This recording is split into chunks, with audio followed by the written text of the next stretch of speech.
जय निषाद राज दोस्तों इस चैनल पर मैंने आपको कुछ दिन पहले एक वीडियो में बताया था अपने निषाद समाज की एक बहुत बड़ी उपजाति के बारे में जिसका नाम महिष्य था। और उसमें मैंने ये भी बताया था कि आपको आगे मैं कई जातियों के बारे में बताऊंगा, कई उपजातियों के बारे में बताऊंगा जो अपने निषाद समाज से संबंधित है और बहुत ज़्यादा विकसित है। तो इसी में आज मैं बात करने वाला हूँ मोगावीरा समाज के बारे में। चलिए शुरू करते हैं वीडियो को। मोगावीरास वर्तनी मोगावीरा करावली कर्नाटक के मूल रूप से एक मछली पकड़ने वाला समुदाय का प्रतिनिधित्व करता है। उडुपी क्षेत्र में उन्हें मरकला के नाम से भी जाना जाता है। उलाल के दक्षिण में उन्हें बोविस के नाम से जाना जाता है। दक्षिण करावली में ब्राह्मणवाड़ा से दक्षिण की ओर वे तुलु भाषा बोलते हैं। उत्तर में वे करवरा की ओर कन्नड़ या कोंकणी भाषा बोलते हैं। मछुआरों को मोगेयर या कहा जाता है। वे तुलुवा मूल की जाति है। मोगेयार नाविक, मछुआरे, कुली और पालकी ढोने का भी कार्य करते हैं। कुछ मोगेयार कृषि और तेल निकालने और संगीत कार्य भी करते हैं। उत्तर कन्नड़ में ज़्यादातर कन्नड़ या कोंकणी बोलने वाले मछुआरे हरिकांत, खारबी और बोबी के रूप में जाने जाते हैं। आंतरिक कर्नाटक में वे कन्नड़ भाषी मछुआरे हैं जिन्हें गंगा, मठस्थ, बास्ता, अंबिका या कोली के रूप में जाना जाता है। केरल में मछली पकड़ने वाले समुदाय को मुकुवन के नाम से भी जाना जाता है। क्षेत्रों में मछली पकड़ने वाले समुदाय को काफ़ी और नाम से जाना जाता है, जैसे कि अग्निकुला क्षत्रिय, वदबलिजा और सूर्यवंशी और पलेकरू आदि के रूप में भी इन्हें जाना जाता है। दोस्तों सबसे पहले हम लोग जान लेते हैं तुलु दस्तावेजों का प्रवास। तुलु शब्दों की उपस्थिति ऋग्वेद में 1900 से लेकर 1500 ईसा पूर्व के दौरान उत्तर पश्चिमी भारतीय उपमहाद्वीप के पिराक क्षेत्र के तुलु संलग्न की उपस्थिति की ओर इशारा करता है। और जो ये मोगावीरा समाज है इनकी उपस्थिति, ये अपनी उपस्थिति या अपना पहचान जो है शुरुआत इन मानते हैं कहाँ से, तो मैं बता दूं कि महाभारत में एक दासा राजा थे जिनकी पुत्री माता सत्यवती को आप लोग सब जानते हैं। वह लोग अपना उत्पत्ति या फिर अपना संबंध वहीं से मानते हैं जो मोगावीरा समाज है। और दासा राजा की पुत्री माता सत्यवती महाभारत की एक बहुत बड़ी मुख्य पात्र हैं। और दासा राजा के वजह से इनका उपनाम दास भी होता है मोगावीरा समाज का। और जानते हैं इनके बारे में कुछ और जानकारियां हैं, जैसे कि इनके विपरीत यह भी सच हो सकता है कि मूल रूप से मोगा या मोगेयार का बाद संस्कृतिकरण या संस्कार 4वीं शताब्दी के सायकंद काल के दौरान इन क्षेत्रों में संस्कृत का परिचय हुआ।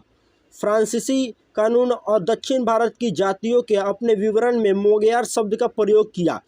पहले इनका नाम जैसे कि निषाद प्राचीन काल में था महाभारत में और रामायण में, और धीरे धीरे जो है ना बहुत सारा नाम चेंजिंग हुआ अलग अलग स्टेट में, अलग अलग जगह पे। जैसे कि आप बताइए, मैं बात बताता हूँ आपको कि जैसे सिसोद शहर के या सिसोद जगह पे सिसोदिया वंश हुआ, गहलोत वंश भी जगह के नाम से ही प्रचलित हुआ।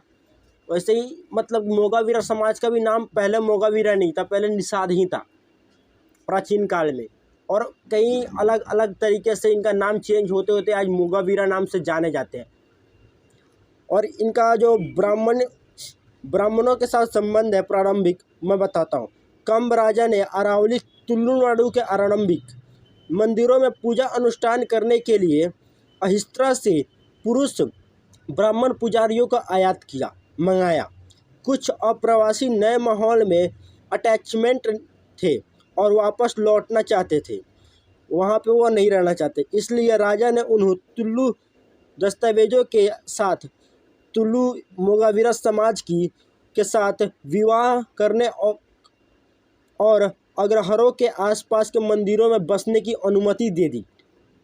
मोगावीरा लोगों के मौखिक उपखननों से पता चलता है कि युवा ब्राह्मण पुजारियों का विवाह मछुआरा लोक समुदाय की लड़कियों से हुआ था। मैचुअल के जातियों की समीक्षा करते हुआ कि शादियों की लड़कियों की विभाजित समुदाय से लिया गया है। घटना के परिणाम स्वरूप तुल्लु ब्राह्मणों की पिछली पीढ़ियों के वंशों ने देशी तुल्लु समुदाय की विशिष्ट जाति प्राप्त की। घटना मानव अनुवासित अध्ययन के बाद पता चलता है। वहाँ पर ब्राह्मण, जब वहाँ के राजा ने ब्राह्मण को कहीं दूसरे जगह से बुलाया, काफ़ी संख्या में ब्राह्मणों को वहाँ पे पूजा करने के लिए, पर कई ब्राह्मण ऐसे थे वहाँ पे, युवा ब्राह्मण, जो वहाँ पे रहना नहीं चाहते थे, मतलब वो अपने घर वापस लौटना चाहते थे। राजा कैसे भी करके ब्राह्मणों को वहाँ रखना चाहते थे। ब्राह्मणों ने उन्हें इजाज़त दिया कि आप चाहे तो मोगावीरा समाज के साथ शादी संबंध बना सकते हैं। इसमें वहाँ के जो युवा ब्राह्मण थे, उन्होंने मोगावीरा समाज की युवतियों के साथ विवाह किया और उनके वंश आगे बढ़े। और उनके वंश में आज कई मोगावीरा समाज के जो मिलते जुलते हैं ब्राह्मण हैं, आज कई ऊंचे स्थान पर प्रस्तुत हो गए हैं वो लोग। विजयनगर काल में, विजयनगर साम्राज्य में हमारा मोगावीरा समाज का क्या योगदान था, चलिए जानते हैं। मोगावीरा का एक उपसमुदाय विशेष रूप से उडुपी क्षेत्र में रूप में मरकला के आसपास जाना जाता है। उडुपी क्षेत्र में मोगावीरा लोगों के एक उपसमूह के लिए अनुबद्ध श्रेणी नाम मरकला शब्द की उत्पत्ति एक दिलचस्प इतिहास है। प्राचीन शाही युद्धों के समय मोगावीरा के युवकों को विजयनगर सेना में अग्रणी सेना के सैनिकों के रूप में नियुक्त किया गया था। जो विजयनगर साम्राज्य था और मरकला, ये शब्द वहीं से मिला हम लोगों को, हमारे समाज को, हमारे समुदाय को, मोगावीरा समाज को। और जो विजयनगर साम्राज्य की जो सेना थी, उसके अग्रणी सेना, जो मेन सेना, मुख्य सेना होती थी, उसमें हमारे मोगावीरा समाज के लोगों को ही भर्ती किया जाता था, क्योंकि ये बहादुर होते थे, योद्धा होते थे, फाइटर कौम थी, इसलिए इनको विजयनगर साम्राज्य में सबसे ज़्यादा तरजीह दी जाती थी। और इनके अंदर जो खास बात थी, ये दुश्मन के किले के मुख्य दरवाजे को तोड़ने की हरकत में लगे थे। उन्हें मरकला से कहा जाता है, मतलब ये बहुत मजबूत थे और ये दुश्मन के जो दरवाजे होते थे बड़े बड़े किले के, उनको ही तोड़ देते, इसलिए मरकला इनका नाम, मतलब मरकला शब्द की उत्पत्ति हुई इनके नाम से।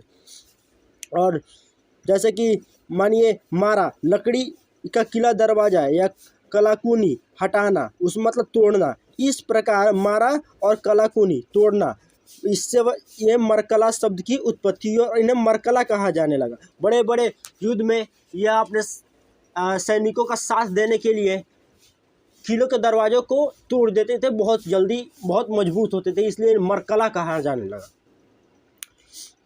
और विशेष पेशेवर शब्द तुलुनाडु के विजयनगर साम्राज्य के राज के दौरान प्रचलित हो गया। यह भी संभव है कि यह पेशा विजयनगर शासन से अपने अलूपा सरदारों के शासन के दौरान अस्तित्व में आया। और मैं एक और बात मोगावीरा समाज से संबंधित अगली वीडियो में बताऊंगा। एक वंश भी पनपा, एक राजवंश जो काफ़ी प्रचलित था उस वक्त, वो भी मोगावीरा समाज से ही पनपा था। मोगावीरा जाति के राजा ही थे वो लोग, जो कहीं एक जगह से दूसरे जगह प्रस्तावित होकर गए और वहाँ पर उन्होंने अपना राजवंश स्थापित किया था। मैं उसके बारे में भी वीडियो बनाऊंगा, आगे कई वीडियो में बताऊंगा उसके बारे में, एक प्रॉपर राजवंश का वीडियो लाऊंगा मैं मोगावीरा समाज से संबंधित। चलिए जान लेते हैं पहले अब्बक्का के ब्रिटिश काल के दौरान अब्बक्का नाम की एक रानी थी, उनके सेना में मोगावीरा का क्या योगदान था। 14वीं शताब्दी ईस्वी के दौरान रानी अब्बक्का का उल्लाल पर शासन था। एक बार वह सदाशिव मंदिर में पूजा करने सुरथकल तट पर पहुंची। मंदिर में पूजा के बाद वह समुद्र तट पर गई। समुद्र भयंकर तथा वह लगभग समुद्र में डूबने वाले थे। स्थानीय मोगावीरा युवाओं ने उन्हें बचा लिया। उन्होंने अपनी बहादुरी की मेहनत और कुछ युवकों को उनके पूरे समुदाय के साथ, उनके पूरे गुट के साथ अपने नौसेना में भर्ती कर लिया। रानी अब्बक्का ने मोगावीरा के युवा अपनी बहादुरी के लिए जाने जाते और जाने लगे। और उनके ही वजह से रानी अब्बक्का ने कई बार पुर्तगालियों से उन्होंने नौसेना युद्ध किया और पुर्तगालियों को हराने में जो अहम भूमिका निभाया। वो लोग डायरेक्ट बोलते हैं कि रानी अब्बक्का ने पुर्तगालियों को नौसेना में हराया, पर कोई ये नहीं बोलता भाई किस वजह से हारा पुर्तगाली, किन किन सहायता की उसमें।